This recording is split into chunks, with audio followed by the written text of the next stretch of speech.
महंगाई की सुनामी में डूब रहे हैं। गुर्बत और बेरोज़गारी तारीखी सतह पे पहुंच चुका है। हम ना अपना बिजली का बिल अदा कर सकते हैं, ना अपना बच्चे को स्कूल भेज सकते हैं, ना अपने बुज़ुर्गों का हम इलाज करवा सकते हैं। पाकिस्तान के अवाम का मुतालबा है कि हमें इन मसाइल से निकाला जाए, और पाकिस्तान पीपल्स पार्टी के पास वो मंशूर है, पाकिस्तान पीपल्स पार्टी के साथ वो नज़रिया है, और पाकिस्तान पीपल्स पार्टी के पास वो ट्रैक रिकॉर्ड है कि हमने हर बार जब भी पाकिस्तान के अवाम ने हमें मौका दिया, हमने अवाम की खिदमत की है, हमने गरीबों की खिदमत की है, हमने पसमानदा तबकात की खिदमत की है। और मैंने पिछले 16 महीनों के लिए बतौर आपकी वजह से, इस मुल्क की वजह से, मुल्क का सबसे कम तरीन उम्र का वज़ीर ख़ारजा रहा हूँ।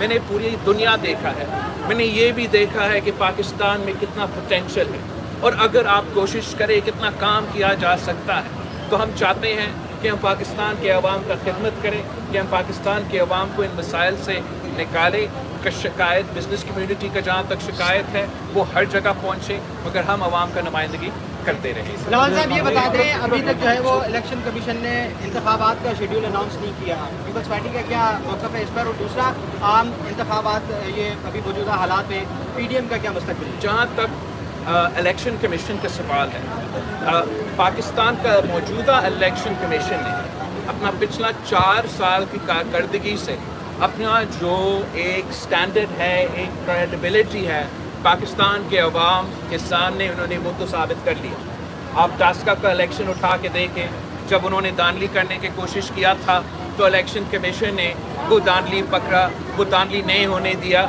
और हमें आज भी वही उम्मीद है कि जो हमारा इलेक्शन कमीशन ने जैसे टास्का का इलेक्शन में अपना कारकर्दगी को साबित कर दिया है, वो फ्री एंड फेयर इलेक्शंस करवाना चाहते हैं, वो आज भी हमें फ्री एंड फेयर इलेक्शंस करवा के देगा।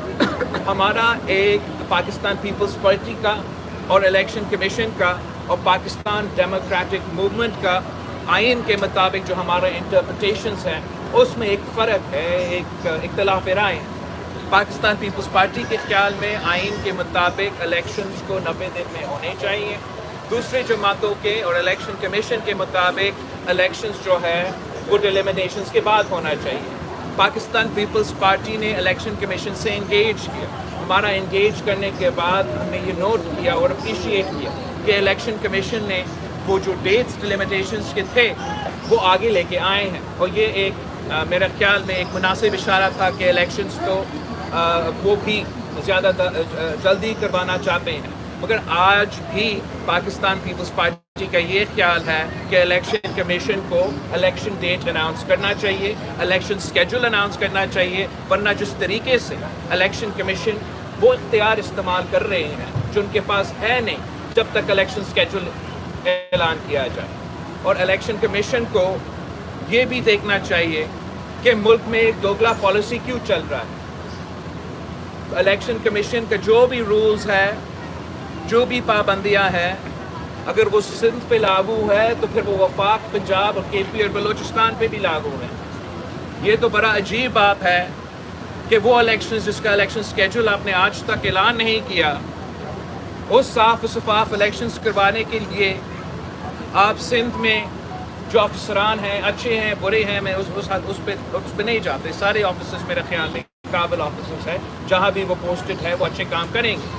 मगर बात यह है कि जब तक आपने इलेक्शन स्केड्यूल ऐलान नहीं किया, आपके पास इख्तियार नहीं है कि आप ऑफिसर्स को शिफ्ट करवा सकते हैं। ये जो आपने गैर आइनी, इलेक्शन कमीशन ने जो गैर आइनी, गैर कानूनी हिदायत दिया है कि डेवलपमेंट फंड्स को रोका जाए, वो भी सिर्फ क्यों एक सूबा में। वफाकी हुकूमत नया स्कीम्स ऐलान कर रहे हैं, नया प्रोग्राम्स ऐलान कर रहे हैं जो उनका इख्तियार में नहीं है, आपको उनको रोकना चाहिए। जो ऑन गोइंग स्कीम्स है, और ख़ास तौर पे मैं इस बात का मज़म्मत करता हूँ कि जो हमारे सैलाब मुतासरीन के लिए काम चल रहा था उसको भी रोका गया। और ये मैं मुतालबा करता हूँ इलेक्शन कमीशन से कि जो आपने पाबंदियाँ लगाए हैं वो आप उठाए, जो आपने सैलाब के काम रोका है वो आप फिर से शुरू करवा दें। जो ऑन गोइंग स्कीम्स हैं, जो पहले से शुरू हुए थे या जो बजट में मौजूद है, वो चलते रहेंगे जब तक आप इलेक्शन स्केड्यूल ऐलान नहीं करते। अच्छा बिलावल साहब, ये بتائیے گا کہ آئے دن یہ رومرز گردش کرتے ہیں کہ کبھی کسی رہنما کے گھر پہ نیب کا چھاپا پڑ گیا. آپ کیا سمجھتے ہیں کہ کیا پیپلز پارٹی کے خلاف انتقامی کارروائیوں کا آغاز ہو گیا؟ اور دوسری بات یہ کہ عمران خان کی حکومت میں جب آپ نے کراچی سے اسلام آباد تک جو ہے وہ مارچ کیا تھا، اب جو ہے مہنگائی کے خلاف کیا آپ یہ مارچ کرنے دوبارہ سے جائیں گے کہ نہیں؟ کیونکہ روٹی کپڑا اور نعرہ کا مقام ہمیشہ سے پیپلز پارٹی نے لگایا، تو اب کیوں خاموش؟ ایک تو جہاں تک الیکشن کمیشن کا رول ہے، میں ایک بار پھر ریٹریٹ کرنا چاہوں گا کہ الیکشن کمیشن کو اپنا دوگلا نظام کو رجوع کرنا چاہیے، اور جو سلسلہ سلوک سندھ کے ساتھ، سندھ کے انتظامیہ کے ساتھ اور سندھ کا ڈیولپمنٹ اسکیمس کے ساتھ کیے جا رہے ہیں اس پہ غور کرنا چاہیے. اگر سندھ میں آپ سیلاب متاثرین کے فنڈز روکیں گے تو پھر وفاق میں اور پنجاب میں جو ہر دوسرے دن ایک نیا اعلان ہوتا ہے ان کو بھی روکا جائے. جہاں تک الیکشنز کی بات ہے، ہمارا خیال ہے 90 دن، آپ کا کیا 90 دن نہیں ہے چلے وہ تو صحیح ہے. الیکشن ڈیٹ تو اعلان کرے، الیکشن اسکیجول تو اعلان کروا دے. 90 دن نہیں تو 100 دن، 100 دن نہیں 120 دن، 120 دن نہیں. ہم نے اپنا تیاری کرنا ہے، اپنے امیدوار لانچ کروانا ہے، اور الیکشن کمیشن سے ہم یہ اپیل کرتے رہیں گے.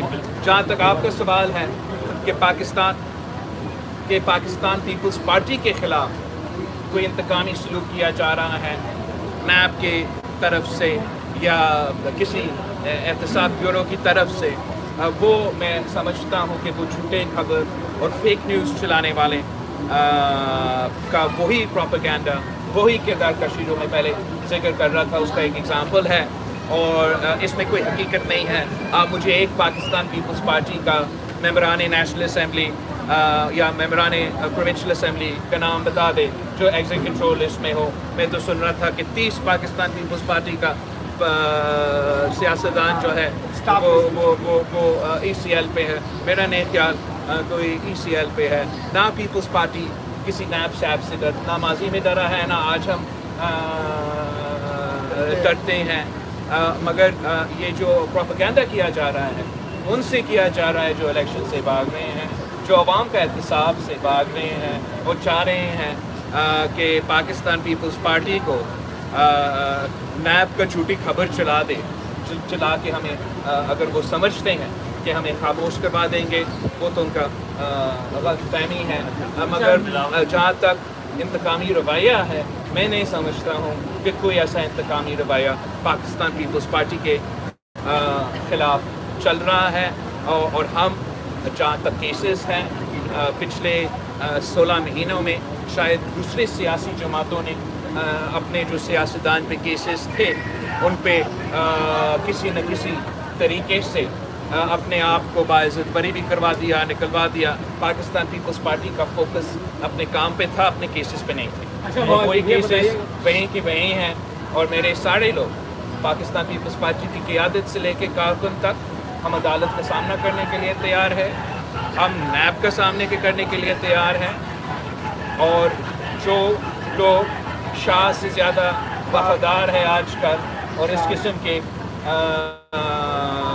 سازشوں کے پیچھے ہیں، ان کو میں کہنا چاہوں گا کہ انگریزی میں ایک کہاوت ہے کہ you don't cut your nose to spite your face.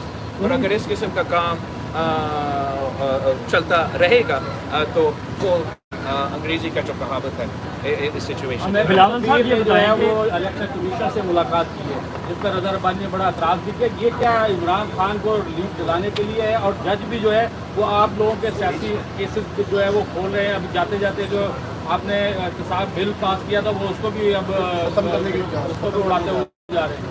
تو جہاں تک ہماری عدالت کا تاریخ ہے وہ تو آپ کے سامنے ہے. جس عدالت میں آج تک قائد عوام شہید ذوالفقار علی بھٹو کو انصاف نہیں دے سکا، ان سے نہ ہم انصاف کا امید رکھتے ہیں، نہ پاکستان کے عوام ان سے انصاف کی امید رکھتے ہیں. مگر جہاں تک وہ سیاستدان ہیں جو اپنا سیاست کا مقصد یہ بنایا تھا کہ میں ان کو جیل میں ڈال دوں، وہ آج خود جیل میں ہیں. اور یہ سارے سیاستدان کے لیے ایک پیغام ہے کہ مخالفت عمل جو ہے وہ ایک حقیقت ہے، اور اپنے آپ کا جو کارکردگی ہے، آپ کا جو رویہ ہے वैसे होना चाहिए जैसे आप अपने मुखालिफों को चाहते हैं आप। बिलावल साहब, आपने कहा कि आपने पूरी दुनिया घूमी है और पाकिस्तान में बड़ा पोटेंशियल है, लेकिन देखा जा रहा है कि नौजवानों की बड़ी तादाद जो है वो मौजूदा सूरत को देखते हुए मुल्क छोड़कर जा रही है। जब निगरान वज़ीर आज़म से ये सवाल हुआ तो उन्होंने कहा कि किसी के जाने से कोई फ़र्क नहीं पड़ेगा, तो क्या माइंड सेट आप क्या समझते? हर चीज़ जो है वो सोशल मीडिया का एक क्लिप या ब्रेकिंग न्यूज़ में नहीं चलता। बिल्कुल हम ये चाहेंगे कि पाकिस्तान के अवाम को रोज़गार का मौके यहाँ मिले। हम ये चाहेंगे कि पाकिस्तान के अवाम का आमदनी के जो कमाई है, जो उनको काम करने पे जो उनको वसूल होता है या वो काफ़ी हो कि ना सिर्फ उनका गुजारा हो मगर उनका ख़ानदान का गुजारा हो, और उस तरीके से आपको पाकिस्तान की मीशत को चलाना चाहिए। मगर ऐसे ममालिक के लिए जिसका 60% पॉपुलेशन 30 साल की उम्र से कम, उनके लिए आजकल दुनिया में एक अपॉर्चुनिटी पैदा हो रहा है, और मेरा ये कोशिश रहा है बतौर आपका वज़ीर ख़ारजा, और अगर हमें ये मौका मिला आगे जाके इस पर हम डबल काम करेंगे कि उन ममालिक के लिए जिसके पास यूथ बल्ज है, उनके पास ये मौका है कि चीन जैसे ममालिक का बहुत बड़ा पॉपुलेशन है मगर वो पॉपुलेशन बुज़ुर्ग होता जा रहा है, और उनका नौजवानों का जो तादाद है वो अपने बुज़ुर्गों का वो जो उनको रिक्वायरमेंट्स है वो पूरा नहीं कर सकते। यूरोप में बहुत ऐसे ममालिक हैं जहाँ जो बुज़ुर्गों का तादाद है वो बहुत ज़्यादा है और नौजवानों का तादाद बहुत कम है। ऐसा ही हमारा जो इंडो पैसिफिक कंट्रीज़ में जैसे जापान है, वहाँ सालाना वो 4 मिलियन इंडिविजुअल्स की तलाश में है कि वो आए और जापान में काम करे, इसलिए उनका जो बुज़ुर्गों का पॉपुलेशन है वो बहुत ज़्यादा है, नौजवानों का पॉपुलेशन है वो बहुत कम है। तो हमारा ये कोशिश इस चीज़ के साथ साथ कि पाकिस्तान में रोज़गार के मौके पैदा हो, इस चीज़ के साथ साथ कि ना सिर्फ वो रोज़गार के मौके पैदा हो मगर उन रोज़गार के मौके से आपको वो तनख्वाह मिले जिससे गुजारा हो सके। उसके साथ साथ हम अपने नौजवानों को वो स्किल्स दिलवाना चाहते हैं, चाहे वो टेक्निकल स्किल्स हो या एडवांस स्किल्स हो या लैंग्वेज की स्किल्स हो, ताकि उनको भी वो मौका मिल सके कि ये मुख्तलिफ ममालिक में जाके इस मौका का फ़ायदा उठाते हुए ना सिर्फ अपना रोज़गार वहाँ करे मगर पाकिस्तान का नुमाइंदगी वहाँ करे, पाकिस्तान की मईशत को उस तरीके से कंट्रीब्यूट करे। तो दोनों चीज़ें जो हैं, दोनों चीज़ों पे हम काम करना चाहते हैं। शुक्रिया। थैंक